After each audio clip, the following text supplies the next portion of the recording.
Bonjour à tous, c'est Marhaba de cette semaine en Turquie. À défaut de désigner le nom de l'un ou d'une candidate, l'opposition qui se faisait appeler la table des six s'est trouvé un nom, l'Alliance de la Nation.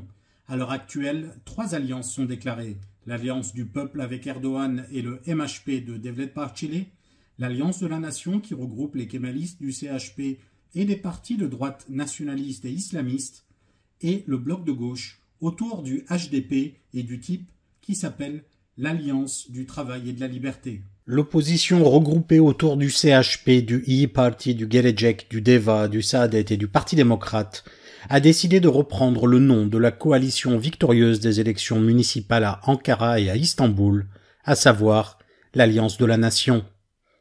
Le nom du candidat n'est toujours pas établi, mais Kılıçdaroğlu semble être le favori de cette nomination, qui sera selon toute vraisemblance dévoilée le 13 février. Mansur Yavaş, le maire populaire d'Ankara, qui faisait partie de la shortlist des candidats potentiels, a jeté l'éponge en déclarant soutenir Kemal Kılıçdaroğlu. La semaine dernière, lors d'une inauguration, il a déclaré à l'adresse du chef de son parti, je cite, « J'espère que vous reviendrez parmi nous en tant que président ». Parmi les autres noms qui circulent, celui d'Ekrem İmamoğlu. Visé par plusieurs procédures judiciaires, il a initié une série de déplacements dans le pays et multiplie les bains de foule. À Bursa, c'est un accueil de pop-star qui lui a été réservé par ses soutiens. Un proche de Meral Akşener, Cihan Paçacı, avait le jour même critiqué la candidature éventuelle de Kılıçdaroğlu, sous-entendant que sa confession à Lévi ne permettrait pas son élection. Ce dernier a présenté sa démission sur demande d'Akşener. La gauche, quant à elle, regroupée autour du HDP et du type, sous la bannière de l'Alliance du travail et de la liberté, a envoyé une délégation en prison pour proposer à Selahattin Demirtaş de se représenter.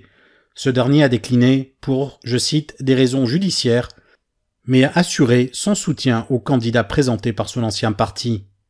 2 lignes existent au sein de la gauche. Soutenir le candidat de l'Alliance de la Nation face à Erdogan pour garantir une victoire au premier tour, ou présenter son candidat et soutenir l'opposant à Erdogan au second tour. À 4 mois des élections, seul un candidat est pour l'instant déclaré, Recep Tayyip Erdogan. Les modifications constitutionnelles adoptées de justesse par un référendum contesté en 2017 limitent à 2 mandats à la présidence. Erdogan, élu en 2014 puis réélu en 2018, aura donc fait 2 mandats, mais pour l'AKP, les compteurs ont été remis à zéro avec le nouveau système. Une interprétation qui a du mal à passer auprès de l'opposition. L'Alliance de la Nation a déclaré que la candidature de Recep Tayyip Erdogan n'était pas autorisée par la Constitution. Dans un communiqué écrit partagé à la suite de leur réunion jeudi dernier, il est dit, entre autres, « La Turquie est dirigée par un gouvernement qui agit sans la loi, sans la justice et avec désordre. Dans ce cadre, il n'est pas possible pour M. Erdogan d'être candidat aux élections qui se tiendront le 14 mai, sauf si la Grande Assemblée nationale de Turquie prend une décision de renouvellement, conformément aux dispositions de la Constitution et de la loi. Ces dispositions sont si claires qu'il n'y a pas de place pour l'hésitation. L'annonce par le président de sa candidature pour la 3e fois, qui n'est pas conforme à la Constitution, est une autre page noire qu'il a ajoutée à notre histoire de la démocratie. Nous déclarons à l'opinion publique que nous n'acceptons pas cette divagation qui ignore la Constitution. » Fin de citation. Les premiers signaux envoyés par le CHP semblaient pourtant plutôt pencher vers la résignation. Le Haut Conseil électoral, seul compétent en la matière, est considéré par l'opposition comme inféodé à Erdogan. Kemal Kılıçdaroğlu avait déclaré la semaine dernière que cela ne servait à rien de contester la candidature d'Erdogan, qui serait de toute manière validée, mais que cela lui permettrait de s'en servir comme argument politique. Mais de nombreuses voix au sein de l'opposition se sont élevées contre cette décision. Plusieurs journalistes et intellectuels se sont exprimés sur les réseaux sociaux pour déplorer cette attitude défaitiste. Selahattin Demirtaş a tweeté « Erdogan peut se débrouiller pour présenter sa candidature aux élections de manière illégale et illégitime, mais pas comme une candidature blanchie. Je vais former un recours de contestation auprès du Haut Conseil électoral. Erdogan est-il un roi ? Pour penser que la loi ne s'applique pas à lui? Désolé, mais je ne reconnais aucun roi. » le président de l'Assemblée, Mustafa Şentop, a déclaré que Recep Tayyip Erdoğan avait été élu en 2018 pour la première fois avec le nouveau système présidentiel et que son élection en 2014 concernait un autre système. Le porte-parole de l'AKP, Ömer Çelik, a expliqué que la candidature d'Erdoğan n'avait aucun obstacle juridique et que ce n'était même pas un sujet de débat. Erdoğan lui-même a déclaré sur Twitter « Fut un temps, il nous disait « Nous proclamerons notre candidat dès que la date des élections sera connue. » Puis ils ont dit « Nous ne donnons pas de nom pour que le candidat ne soit pas attaqué. » Et maintenant, ils font des sorties qui montrent qu'ils ignorent la Constitution et la loi électorale en disant « Puisque nous n'avons toujours pas de candidat, faisons en sorte que l'alliance du peuple n'en est pas un. » Un gouverneur qui se fait remonter les bretelles en direct, ça arrive rarement. Le président et chef de l'AKP s'est agacé d'un tronçon de route de 2 km qui serait défaillant. Et il l'a fait savoir au gouverneur local et au ministre des Transports et des Infrastructures, Adil Karaismailoğlu. Kalkınmanın temel altyapısını oluşturan eğitim, sağlık, ulaştırma, haberleşme, enerji gibi alanlarda sadece 20 yılda kat ettiğimiz mesafe gerçekten takdire şayandır. Eğitimde binadan personele pek çok kronik sorunu çözdük. Hastanelerimiz sağlık hizmetlerinde örnek gösteriliyor. Yollarımızın standardı birçok Avrupa ülkesinin bile üzerinde. Adil Bey, yalnız bu Söğüt'le ilgili bir bölüm varmış. Bilmiyorum. Fazla değil dediler. Vali Bey nerede? Kaç kilometre? Hayır, kalan yer.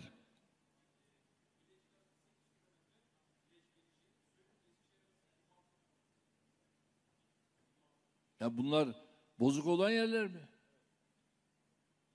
Al mikrofonu al, mikrofonu al. Söğüt Bozüyük yolu efendim 26 kilometre. Bozuk yol 2 kilometre. Ben sana Söğüt Bozüyük arasını sormuyorum. Şu anda sıkıntılı, bozuk olan yer neresi Vali Bey? Efendim 2 kilometre. Yapılıyor efendim. Sen bana başka şeyler anlatıyorsun. Adil Bey süratle hemen anında. Yarın değil. Hemen şimdi. Tamam. L'assassinat de Sinan Ateş donne à voir une certaine confusion au sommet de l'État et une fébrilité du côté du MHP.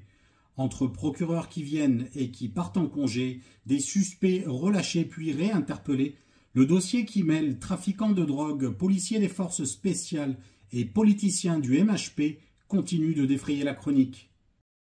L'assassinat de Sinan Ateş a connu un développement cette semaine. L'un des suspects, Tolgahan Demirbaş, qui avait été entendu par la police puis relâché, a été remis sous les verrous. L'affaire qui semblait promise à être enterrée la semaine dernière continue de gêner le pouvoir et plus particulièrement le MHP. L'écrasante majorité des suspects sont en lien avec ce parti ultranationaliste. Emre Yüksel, un autre suspect, a été interpellé puis mis en détention provisoire. Selon certaines sources, il aurait été un proche collaborateur de Semih Yalçın, l'adjoint du chef du MHP, Devlet Bahçeli. Yalçın a réfuté cette affirmation. Le journaliste Tolga Şardan du site d'information T24 a révélé plusieurs développements en marge de cette affaire. L'un des policiers qui était allé interpeller un suspect dans la maison d'un député MHP, Olcay Kılavuz, a été muté. Il aurait dans la foulée présenté sa démission. Şardan a aussi souligné que le nouveau procureur adjoint à cette affaire était un ancien policier, ce qui pourrait impliquer une proximité avec le ministre de l'Intérieur, Süleyman Soylu. Le précédent procureur qui avait subitement pris des congés après avoir été en charge de cette affaire a quant à lui prolongé ses vacances.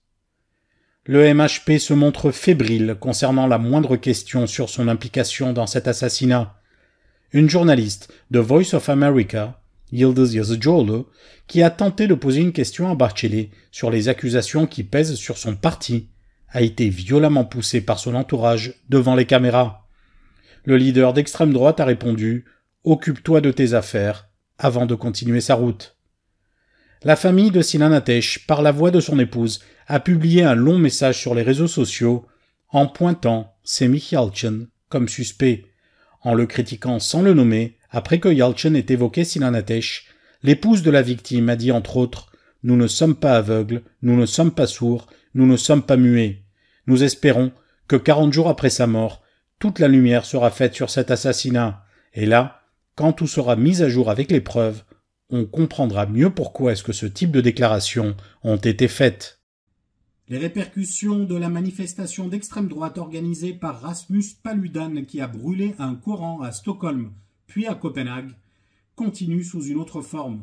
Les États-Unis et plusieurs pays européens ont mis en garde leurs ressortissants sur les risques de voyage en Turquie.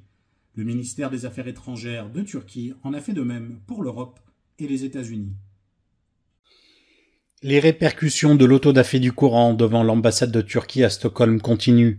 Le militant d'extrême droite Rasmus Paludan avait provoqué l'indignation en brûlant un exemplaire la semaine dernière et en réitérant son acte à Copenhague.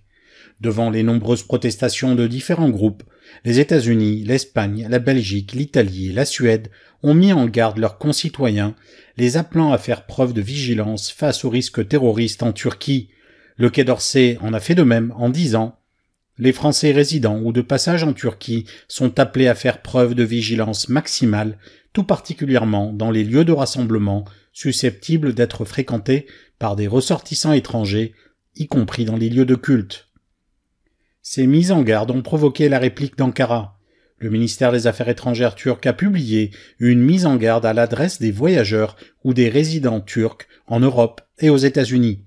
Il y est dit entre autres « On observe récemment une augmentation des actions anti-musulmanes, xénophobes et racistes dans certains pays européens, ainsi que des manifestations de propagande contre notre pays par des groupes affiliés à l'organisation terroriste.